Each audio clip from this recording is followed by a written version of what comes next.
The Americans, in their attempts to broker peace between Russia and Ukraine, have largely focused on the territory issue. The Americans seem to believe that the war ultimately comes down to a question of territory, a border dispute. And while that is a part of the conflict, it is far from the only one. But let's focus on what these territorial questions are and what they mean in a strategic sense of the word. So what the Americans are demanding of Ukraine is that Ukraine give up the Donbas region, the Donetsk and Luhansk oblasts, while freezing the front line in the Zaporizhia and Kherson regions. Russia has rejected this. And the reason they have rejected this is they made their minimum demands on territory very clear. They want the entirety of the Donetsk, Luhansk, Zaporizhia, Kherson, and Crimean regions.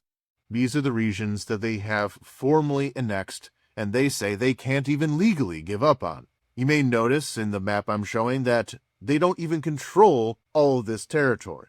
Giving up these regions means giving up the fortress belt in Donbas of the cities of Sloviansk and Kramatorsk, a heavily defended and fortified area that would be a far larger battle than anything that the Russians have been able to accomplish thus far, and require immense loss of life in order to take. If we look out west at Kherson, that is on the other side of the Dnipro River from the Russian positions, then we require an amphibious assault on the city in order to take it. And then if we look at the city of Zaporizhia, a city that Russia considers a legal part of their territory, it is on both banks of the Dnipro River, is a very large city, much larger than anything else they have taken, and includes numerous highly defensible industrial areas. Now, the very thought of a city as large as Zaporizhia being the site of a battle is horrendous to think about, but it is a battle that Russia wants to not have to deal with. And that is really what these territorial demands are.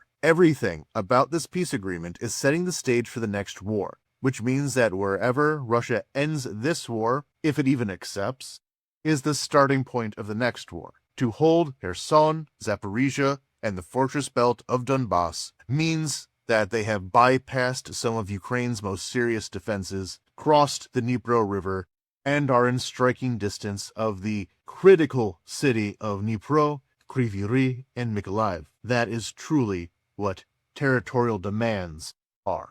In our next episode, we'll talk about the territorial questions from the standpoint of what it means to live under Russian occupation. And that is a very dark reality that is being demanded of Ukrainians.